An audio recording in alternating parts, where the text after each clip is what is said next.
Assalamualaikum warahmatullahi wabarakatuh. Salam semangat semuanya. Oke, sebelumnya saya mengucapkan terima kasih kepada teman-teman yang membuka video ini.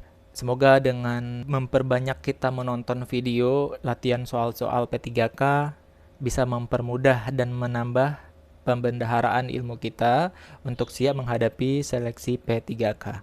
Oke, baik, di sini saya udah menyediakan soal-soal ya. Saya akan berbagi dan akan membahas kepada kita semua tentang soal-soal P3K. Ya, ini saya ambil dari soal kisi-kisi resmi tes P3K dari Pustaka Baru Press. Oke, langsung aja kita bahas soal pertama. Di era modern seperti sekarang ini, peserta didik dituntut untuk dapat belajar dalam segala kondisi. Hal ini karena kemajuan teknologi yang memungkinkan belajar jarak jauh dalam jaringan atau yang biasa disebut dengan online ya teman-teman. Pernyataan di atas sejalan dengan teori belajar: A. Sibernetik, B. Konstruktivisme, C. Behaviorisme, D. Kognitivisme, E. Humanistik. Oke, ini soal teori belajar. Oke, nomor satu jawabannya apa teman-teman? Oke, nomor satu jawabannya adalah A ya teman-teman, teori belajar sibernetik. Ya. Teori belajar sibernetik ini tuh memiliki kesamaan sebenarnya dengan teori kognitif, yaitu mementingkan proses belajar daripada hasil belajar. Perbedaan teori itu dengan teori belajar kognitif, kalau kognitif ini kan proses belajar yang sangat ditentukan dengan sistem informasi yang dipelajari gitu.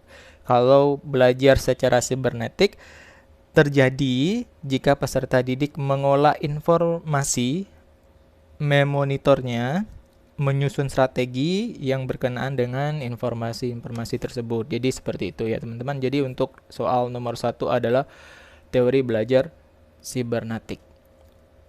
Oke, selanjutnya untuk soal nomor 2. Landasan pendidikan nasional adalah Pancasila. Oleh sebab itu, kerangka-kerangkanya dirumuskan berdasarkan asumsi-asumsi metafisika, epistemologi, dan aksiologi Pancasila, serta diikuti dengan uraian implikasinya terhadap pendidikan. Pernyataan tersebut merupakan landasan dari... Oke, untuk soal nomor 2 ini jawabannya adalah filosofis ya teman-teman. Jadi lebih kepada filosofis ya, landasan Pancasila. Ya, karena Pancasila itu merupakan mazhab filsafat tersendiri yang dijadikan landasan pendidikan bagi bangsa Indonesia. Gitu. Oke. Oke, selanjutnya soal nomor 3. Pendidikan merupakan suatu upaya untuk membantu manusia agar mampu hidup sesuai dengan martabat karena kemanusiaannya. Hal ini karena pendidikan bersifat A. Humanisasi, B. Individualitas, C. Sosialitas, D. Potensialitas, E. Semua jawaban benar. Oke, ini pendidikan ya. Pendidikan suatu upaya untuk membantu agar manusia itu hidup sesuai dengan martabat kemanusiaannya. Oke, sebenarnya udah jelas ya. Untuk nomor 3 itu jawabannya adalah humanisasi. Ya, jadi humanisasi ini pendidikan itu mengembangkan potensi peserta didik sebagai manusia seutuhnya, yaitu dilakukan secara manusiawi ya, memanusiakan manusia. Jadi jawabannya adalah humanisasi. Kita bisa berkaca dari soalnya yang membantu manusia gitu ya, sesuai dengan martabat karena kemanusiaannya gitu. Jadi nomor 3 ini jawaban yang tepat adalah A ya teman-teman, humanisasi. Oke, selanjutnya. Secara umum bertujuan memberikan bekal kemampuan kepada peserta didik dalam mengembangkan kehidupannya sebagai pribadi, anggota masyarakat, warga negara, dan sebagai makhluk Tuhan. Tujuan yang dimaksud adalah tujuan dari... Oke, soal nomor 4. A. Instruksional umum, B. Instruksional khusus, C. Pendidikan nasional, D. Pendidikan sekolah, E. Pendidikan moral. Oke, nomor 4 ini jawabannya adalah C ya teman-teman, pendidikan nasional. Oke, selanjutnya kita berangkat ke soal nomor 5. Pernyataan berikut yang relevan dengan prinsip-prinsip pembelajaran Permendikbud Republik Indonesia nomor 22 tahun 2016 adalah: A. Pembelajaran yang bukan menerapkan prinsip bahwa siapa saja adalah guru. B. Dari peserta didik mencari tahu menuju peserta didik diberitahu.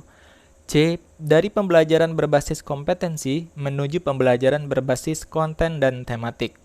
D. Partisipasi aktif peserta didik dan berpusat pada peserta didik.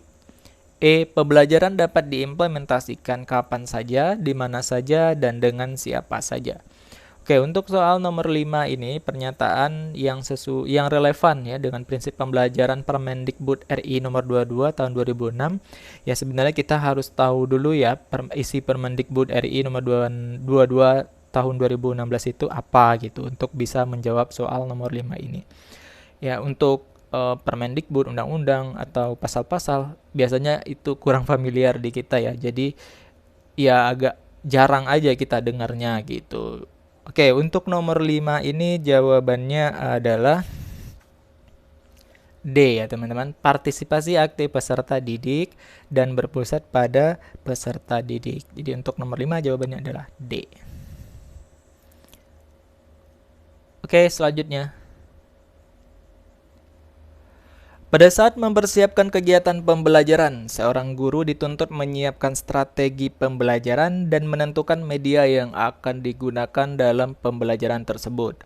Kemampuan dasar yang harus dimiliki seorang guru terkait dengan keterampilan memilih media pembelajaran adalah: A. Guru harus mengetahui latar sosial, budaya siswa dan sekolah. B. Guru mengetahui cara mengevaluasi pembelajaran dengan menggunakan media. C. Guru harus memahami karakteristik dari media pembelajaran tersebut. D. Guru harus menyesuaikan diri dengan kemampuan sekolah. E. Guru menyesuaikan dengan materi pembelajaran. Ya, sebenarnya semuanya harus dikuasai guru ya harusnya ya.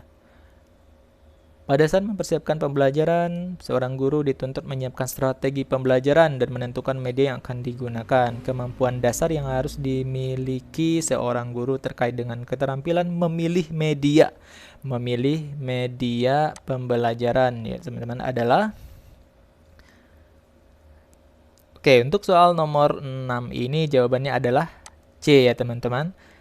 Ya, keterampilan memilih media pembelajaran ya, guru harus memahami karakteristik dari media pembelajaran tersebut. Jadi harus paham ya karakteristik dari media pembelajaran tersebut. Itu. Oke, next. Oke, soal nomor 7. Dari pernyataan berikut ini, manakah yang merupakan landasan historis pendidikan Indonesia? Dari pernyataan berikut ini, manakah yang merupakan landasan historis pendidikan Indonesia? A. Zaman pengaruh Spanyol dan Portugis. B. Undang-Undang Dasar RI tahun 1945. C. Undang-Undang RI nomor 20 tahun 2003. D. Peraturan Pemerintah nomor 28 tahun 1990. E. Undang-Undang nomor 19 tahun 2005. Oke, dari soal nomor 7 ini, ya, landasan historis pendidikan Indonesia itu adalah A ya teman-teman. Zaman pengaruh Spanyol dan Portugis. Oke. Oke, selanjutnya soal nomor 8. Salah satu indikator keberhasilan seorang guru dalam mengajar adalah hasil belajar siswanya. Hasil belajar siswa harus mencakup ketiga ranah kemampuan, yakni kognitif, afektif, dan psikomotorik. Untuk memperoleh informasi tentang hasil belajar tersebut, harus dilaksanakan pengukuran. Pengukuran dapat diartikan sebagai proses: A. Memberi bentuk kualitatif pada hasil belajar. B. Menjabarkan skala hasil belajar. C. Mengkuantifikasikan hasil belajar. D. Menentukan tingkat KKM hasil belajar. E. Membuat skor standar hasil belajar.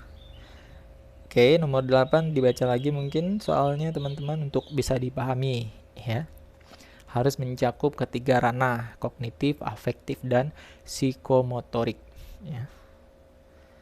Kemudian pengukuran dapat diartikan sebagai proses. Jadi jawabannya adalah C ya teman-teman, mengkuantifikasikan hasil belajar. Jadi untuk soal nomor ini adalah C ya teman-teman, mengkuantifikasikan hasil belajar. Oke, selanjutnya.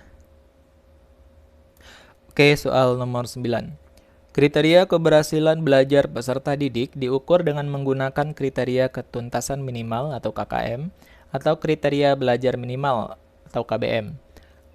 KKM atau KBM adalah rata-rata setiap unsur dari kriteria yang ditentukan. Untuk menentukan KKM diperlukan faktor-faktor berikut, kecuali A.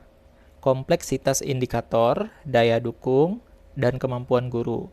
B. Kemampuan guru, sarana, prasarana, dan inteks siswa. C. Daya dukung, tingkat kesulitan, dan kemampuan guru. D. Kompleksitas, indikator, daya dukung, dan inteks siswa. E. Kemampuan guru, tingkat kesulitan, kompetensi dasar, dan inteks siswa.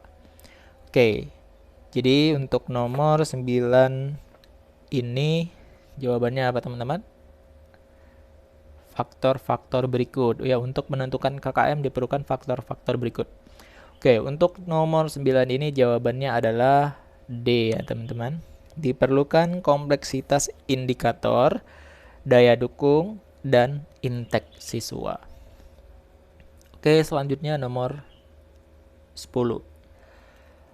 Landasannya adalah asumsi-asumsi mendasar yang bersumber dari hasil studi dan disiplin ilmu yang dijadikan tolak ukur dalam kegiatan pembelajaran. Pernyataan tersebut merupakan landasan dari A. Psikologi, B. Sosiologi, C. Antropologi, D. Pedagogik, E. Humanistik. Oke, untuk nomor 10 ini jawabannya apa teman-teman? Ya. Untuk nomor 10 jawabannya adalah C ya teman-teman. Antropologi. Jadi landasan adalah asumsi-asumsi yang mendasar yang bersumber dari hasil studi dan disiplin ilmu yang dijadikan tolak ukur dalam kegiatan pembelajaran. Itu merupakan landasan antropologi.